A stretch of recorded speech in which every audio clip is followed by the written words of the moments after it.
पुण्याच्या कॉलेजमुळे लंडनमधली नोकरी गमावल्याचा तरुणानं दावा केलाय। कॉलेजनं कागदपत्र पडताळणी सर्टिफिकेट न दिल्यानं नोकरी गेली। प्रेम बिराडे या तरुणानं हा दावा केलाय।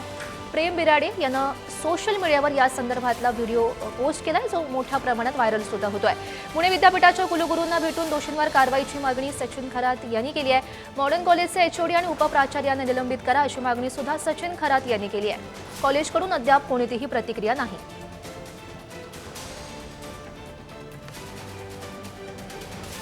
Enterprising and always willing to help his friend.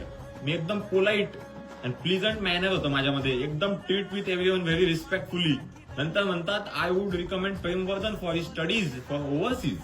दुसरे मॅडम मला म्हणते I have observe that Premvardhan catch very quickly and comes with emerging idea in every project.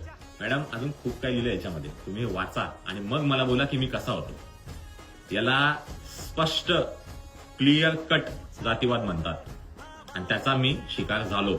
माझी जॉब गेली, पण मी हेही सांगतो की मी नाकावर टिचून जॉब घेऊन दाखवेल। मॉडर्न कॉलेजचे उपप्राचार्य आणि एचओडी परत एकदा त्याला ज्यावेळेस पडताळणीसाठी तो अर्ज करतो, हा प्रेम बिराडे नावाचा बौद्ध मुलगा, त्यावेळेस त्याला ते दिलं जात नाही। त्यामुळे त्याची नोकरी लंडनमध्ये त्याला मिळाली नाही। आजच आम्ही या माध्यमातून माननीय पुणे विद्यापीठाचे कुलगुरू सावित्रीबाई फुले पुणे विद्यापीठाचे कुलगुरू सुरेश गोसावी साहेबांची भेट घेतली सरांची, आणि त्यांना मागणी केलेली आहे की ज्या कोणी यांना जात विचारली आणि सर्टिफिकेट दिलं नाही, हा जो जातीवाचक छळ केला, मानसिक छळ केला, यांच्यावर निलंबनाची तत्काळ कारवाई करण्यात यावी अशी मागणी आम्ही Republican party of India Kharat पक्षातर्फे आज माननीय कुलगुरू साहेबांना भेटून केलेली आहे।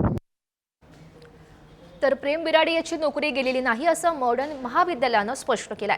कंपनीनं मागवलेली कागदपत्र मेलवर पाठवलेली असल्याचं सुद्धा बोललं जातं आणि प्रेम बिराडेनं केलेले आरोप खोटे आहेत असंही मॉडर्न महाविद्यालयानं स्पष्ट केलंय।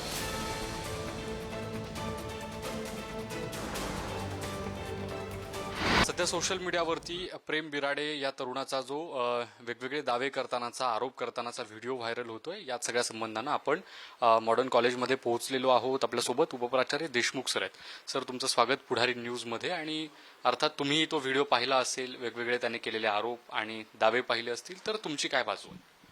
सर्वप्रथम मी आपल्या निदर्शनास आणून देऊ इच्छितो की आमचा विद्यार्थी प्रेम बिराडे यांनी जे दावे केलेले आहेत त्याच्या पोस्टमध्ये सोशल मीडियावरच्या, हे आरोप हे पूर्णपणे खोटे आहेत।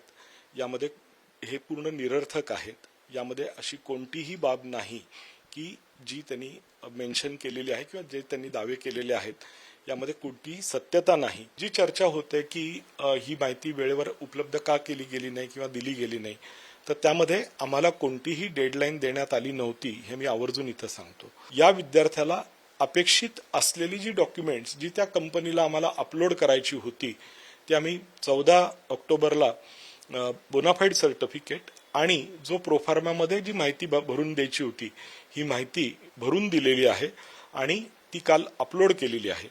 विद्यार्थ्याचं जे म्हणणं आहे की माझा जॉब गेलेला आहे, त्यामध्ये मला आवर्जून आपल्या सर्वांना इथं नमूद करायचं आहे, तसं जर असतं तर काल आम्हाला मेल आली नसती या ऑर्गनायझेशनकडून। तिसरी मेल रिमाइंडर म्हणून 17 ऑक्टोबरला आम्हाला 11:31 प्राप्त झालेली आहे आणि त्यानंतर इमिडिएट आम्ही हे जे कार्यवाही केलेली होती ती सर्व डॉक्युमेंट्स ही संबंधित कंपनीला अपलोड केलेली आहेत। खरं पाहिलं तर हा संवाद हा त्या कंपनीमधला आणि महाविद्यालयाचा करस्पॉन्डन्स आहे। याच्यामध्ये हस्तक्षेप करणं हे नियमबाह्य आहे, नियमाला धरून नाही। नोकरी गेलेली नाहीये विद्यार्थ्याची, मी हे आवर्जून पुन्हा एकदा सांगतोय। त्याचं कारण असं, तसं जर असतं तर 17 तारखेला आम्हाला त्या ऑर्गनायझेशनकडून मेल आलीच नसती आणि आलेल्या मेलला आमच्याकडून महाविद्यालय म्हणून जी काही कागदपत्र अपलोड करायची होती ती सर्व कागदपत्र आम्ही अपलोड केलेली आहे आणि मला पूर्ण खात्री आहे की ही प्रक्रिया महाविद्यालयाने पूर्ण केल्यानंतर हा विद्यार्थी जॉबच्या दृष्टीने महाविद्यालयाकडून जी अपेक्षित अभिप्रेत असलेली कार्यवाही ही पूर्ण झालेली आहे आणि या विद्यार्थ्याला भवितव्यासाठी महाविद्यालयाकडून शुभेच्छा आहेत। व्हिडिओ जर्नलिस्ट संपत मोरेसह मी ज्ञानेश्वर चौतमल, पुढारी न्यूज, पुणे।